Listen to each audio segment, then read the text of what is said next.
जय श्री हरि विष्णु।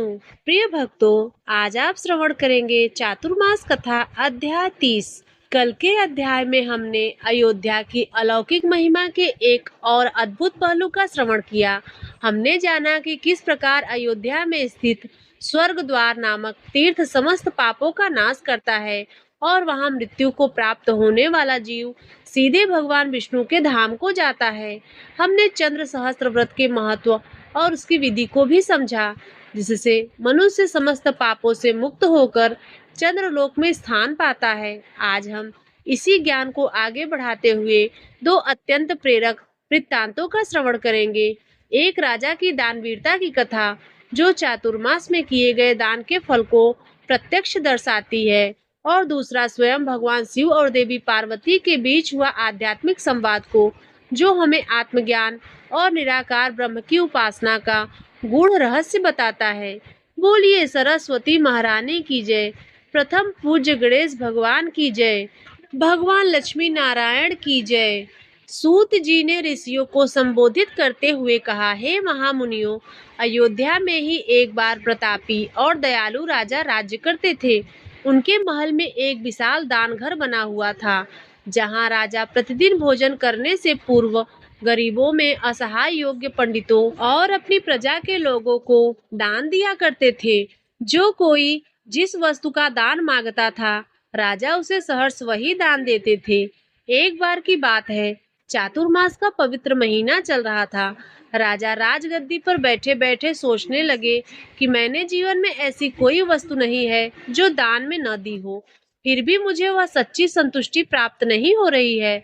मैं व्यक्तिगत रूप से कोई ऐसा दान देना चाहता हूँ जिससे मेरा अहंकार और मेरा सर्वस्व पूर्णतः समर्पित हो जाए। तब राजा ने मन ही मन सोचा कि आज यदि कोई मुझसे मेरी आंखें, मेरा हृदय या मेरा जिगर भी मांग लेगा, तो मैं उसे प्रसन्नता पूर्वक दान में दे दूंगा।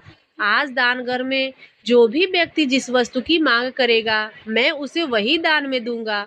ऐसा करने से मुझे सच्ची प्रसन्नता और संतुष्टि मिलेगी। यह विचार मन में आते ही राजा ने अपने सैनिकों, गणमान्य मंत्रियों और अधिकारियों के साथ राजमहल में निकलकर दानघर की ओर प्रस्थान किया। उसी समय इंद्रलोक में देवराज इंद्र यह सब देख रहे थे। वे राजा के इस अद्भुत संकल्प से विस्मित थे।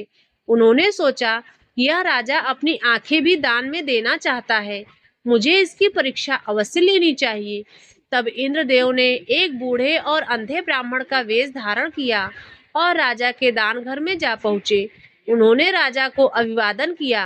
राजा ने उस बूढ़े ब्राह्मण से पूछा, हे ज्ञानी ब्राह्मण, आपको दान में क्या चाहिए? अंधे ब्राह्मण के वेश में इंद्रदेव ने राजा से कहा, हे महाराज, मैं आपके दान की महिमा को सुनकर ही आज आपके महल में आया हूँ। हे राजन, क्या आप वही दान में देंगे जो मैं मांगूंगा? राजा ने उस बूढ़े ब्राह्मण को आश्वासन देते हुए कहा, हे ब्राह्मण देव, आप विलंब न करें। आप जो भी वस्तु मांगेंगे, मैं वही देने के लिए तैयार हूँ। तब वह बूढ़े ब्राह्मण ने कहा, हे राजन, मैं जन्म से अंधा हूँ और अपनी दोनों आंखों से इस सुंदर संसार को नहीं देख सकता।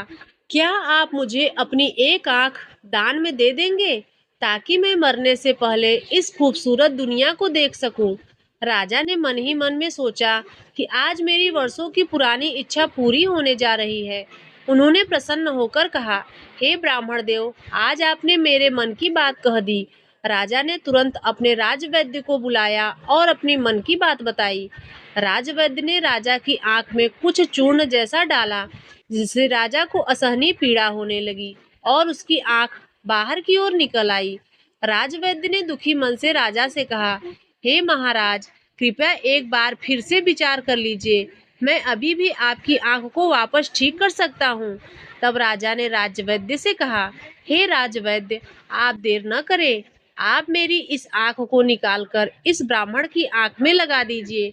राजवैद्य ने अत्यंत दुखी होकर बाएं हाथ से राजा की आंख को पकड़ा और दाएं हाथ में चाकू लेकर नस काटकर आंख को अलग करके राजा के हाथ में दे दिया। अपना दर्द बर्दाश्त करते हुए राजा ने अपना नेत्र उस बूढ़े ब्राह्मण को दे दिया। अंधे ब्राह्मण के वेश में इंद्रदेव ने राजा से नेत्र लेकर अपनी आंख के गड्ढे में बिठा लिया। वह आंख खिले हुए नील कमल की भांति लग रही थी। तब राजा ने अपनी एक आंख से उस अंधे ब्राह्मण को देखा और कहा, अहो, मेरा नेत्रदान सफल हो गया।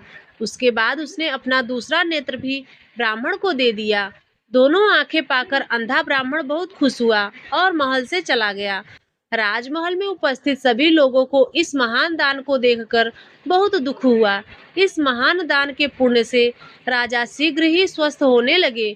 उनकी आंखों के घाव भी भर गए और उनका दर्द भी समाप्त हो गया। कुछ महीनों तक राजा राजगद्दी पर बैठे रहे। फिर एक दिन उन्होंने मन ही मन सोचा कि मैं एक अंधा राजा हूँ, मैं राज्य का शासन ठीक से नहीं कर पाऊंगा। तब अपने मंत्रियों से सलाह मशविरा करके उन्होंने अपने पुत्र को राजगद्दी पर बैठाया और स्वयं वन में तपस्या करने के लिए चले गए। वन में राजा तपस्या करने लगे और अपने दान के विषय में सोचने लगे। राजा के इस पुण्य कर्म से इंद्र का सिंहासन डोल पड़ा। तब इंद्रदेव एक दिन उस वन में प्रकट हुए। उनके पैरों की आहट सुनकर राजा ने पूछा, आप कौन हैं? इंद्रदेव ने कहा, हे राजन, मैं इंद्रदेव हूँ। मैं तुम्हारी तपस्या और तुम्हारे महादान से अत्यंत प्रसन्न हूँ। तुमने चातुर्मास में अपनी आंखों का दान किया है। मैं तुम्हें वरदान देना चाहता हूँ जो तुम्हें अच्छे फल प्रदान करेगा। राजा ने प्रसन्न होकर कहा, हे इंद्रदेव, मेरे पास अब सब कुछ है। धन दौलत पुत्र वैभव राज्य प्रजा सब कुछ मैंने त्याग दिया है। मुझे और अधिक कुछ नहीं चाहिए। इंद्रदेव ने कहा, हे राजन, दान का प्रतिदान इसी जन्म में प्राप्त होता है। आप सत्य क्रिया करें और अपने नेत्रों को पुनः प्राप्त कर सकते हैं। तब राजा ने सत्य क्रिया करने के लिए अपने दाएं हाथ में जल लेकर संकल्प लिया। मैंने पूरी उम्र जिस किसी भी याचक ने जो कुछ भी दान में मांगा वह उसे हंसी खुशी दिया। यदि यह सत्य वचन है तो मेरी एक आंख ठीक हो जाए। ऐसा कहते ही राजा की एक आंख ठीक हो गई। फिर राजा ने दूसरा संकल्प लिया। मैंने चातुर्मास में एक अंधे ब्राह्मण को अपने दोनों नेत्र दान में दिए थे और मैंने यह दान प्रेम और आनंद से ओतप्रोत होकर दिया था। यदि यह सत्य वचन है तो मेरी दूसरी आंख भी ठीक हो जाए। ऐसा कहते ही राजा की दूसरी आंख भी ठीक हो गई। उसी समय इंद्रदेव अंतर्ध्यान हो गए।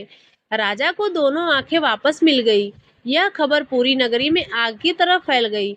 सारी प्रजा, मंत्रीगण, राजा का पुत्र और रानी सभी राजा को वापस महल में ले आए। राजा ने चंदन के महल में सफेद मंडप के नीचे सिंहासन पर बैठकर घोषणा करी कि जो भी चातुर्मास में जिस किसी को भी उसकी इच्छा अनुसार दान देगा वह दान उसे वापस अच्छे फल होकर प्राप्त होगा। मैंने अपने पूरे जीवन काल में भी जो भी दान दिया वह शुद्ध मन से और प्रसन्न होकर दिया। उस दिन से मुझे मेरी एक आंख वापस मिल गई और चातुर्मास में मैंने एक अंधे ब्राह्मण को प्रेम और श्रद्धा भाव से आंखें दान में दी थी, जिससे मेरी दूसरी आंख भी ठीक हो गई। इस प्रकार राजा ने प्रमाणित किया कि जीवन में किया गया दान और विशेषकर चातुर्मास में किया गया दान इसी जीवन में अपने प्रतिदान के रूप में वापस मिलता है। इसलिए सभी मनुष्यों को अपने सामर्थ्य के अनुसार चातुर्मास में दान अवश्य करना चाहिए। सूत जी ने आगे कहा, हे ऋषिवर, राजा ने इस महादान की कथा सुनाकर श्री व्यास जी का मन पूर्णतः तृप्त नहीं हुआ। वे जानना चाहते थे कि यह दान और कर्मकांड तो साधना के बाह्य रूप हैं, लेकिन वह कौन सा आंतरिक मार्ग है जिससे मनुष्य मोक्ष प्राप्त करता है। तब सूत जी ने इस विषय पर भगवान शिव और देवी पार्वती के बीच हुए एक संवाद का वर्णन किया। पार्वती जी ने भगवान शिव से पूछा, हे देवेश, आप मुझ पर ऐसी कृपा कीजिए जिससे मैं ज्ञान योग पाकर अमर हो जाऊं। शंकर भगवान बोले, हे कोमल अंगों वाली, हे कल्याणी, मैंने जो तुम्हें वेदों का सार द्वादशाक्षर महामंत्र बतलाया है तुम उसका जप करो। यह द्वादशाक्षर मंत्र द्वादश लिंग में और 12 शालिग्राम शिलाओं के रूप में प्रतिष्ठित है। जो भक्त इस मंत्र का जप करते हैं वे सभी पापों से मुक्त हो जाते हैं।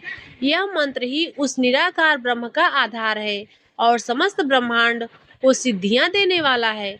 भगवान शिव ने आगे कहा, हे देवी, दान जप पूजन यज्ञ और तपस्या के अतिरिक्त ज्ञान योग भी मोक्ष का एक उत्तम साधन है। ज्ञान योग जिसका कोई आधार नहीं, कोई परिणाम नहीं, वह निराकार और साकार दोनों रूप में है। यह ज्ञान योग ही वह परम तत्व है जो समस्त प्राणियों को उत्पन्न करता है, पालन पोषण करता है और अंत में संहार भी करता है। यह सब महीनों और दिनों पर अधिकार रखता है, इसलिए चातुर्मास में इसका स्मरण और ध्यान अवश्य करना चाहिए। हे देवी, चातुर्मास में निराकार ब्रह्म का पूजन सब दानों और तीर्थ स्नान से बढ़कर है। इस समय किया गया थोड़ा सा भी शुभ कर्म अक्षय हो जाता है, इसलिए हर प्रकार से ज्ञान योग ही उत्तम है। उस ब्रह्म को विष्णु रूप से सेवा करने पर भी मोक्ष मिल जाता है। हे देवी पार्वती, ध्यान से सुनो। यह ज्ञान हर किसी को सुनाने योग्य नहीं है। यह केवल उन्हीं को सुनाना चाहिए जो भक्त हों, पवित्र रहने वाले हों और सद्गुणों से युक्त हों। शरीर के सिर में उस ब्रह्म का स्थिर स्थान है। उसका ध्यान करने से सारे संसार की पूजा हो जाती है। भगवान शिव ने ध्यान योग की महिमा बताते हुए कहा, हे देवी, योगी जन अपने इंद्रियों को वश में करके 14 भुवनों वाले इस शरीर में उस ईश्वर का ध्यान करते हैं। जो योगी चातुर्मास में केवल 2 घड़ी भी अपने कानों को बंद करके अपने मन को मस्तक में ले जाकर ईश्वर का ध्यान करते हैं, वह उसी क्षण अपने जीवन भर के समस्त पापों से छूट जाते हैं। जो योगी निराकार रहकर ब्रह्म चिंतन में लीन रहते हैं, वह अवश्य ही भगवान में लीन माना जाता है। जिस प्रकार मार्ग का जल गंगा में गिरकर गंगा में ही लीन हो जाता है, उसी प्रकार योगी भी उस ब्रह्म में लीन होकर मुक्ति को प्राप्त कर लेता है। इसलिए हे भद्रे, मोक्ष प्राप्त करने वाले आचार्य और सनगादिक ऋषि ज्ञान योग की साधना करते हैं। सूत जी ने कहा, हे ऋषिवर, इस प्रकार भगवान शिव ने देवी पार्वती को चातुर्मास में किए जाने वाले दान और योग की महिमा का वर्णन किया। उन्होंने बताया कि बाह्य कर्म कांड के साथ साथ आंतरिक ज्ञान और योग का मार्ग भी मनुष्य को मोक्ष की ओर ले जाता है। तो बोलिए विष्णु भगवान की जय, चातुर्मास महात्म्य की जय, धर्म की जय, अधर्म का नाश हो, प्राणियों में सद्भावना हो और विश्व का कल्याण हो। प्रिय भक्तों, इसी के साथ चातुर्मास कथा का यह 30वां अध्याय यहीं पर संपन्न होता है। तो यदि आज की कथा आपको अच्छी लगी हो तो वीडियो को लाइक कर दीजिए।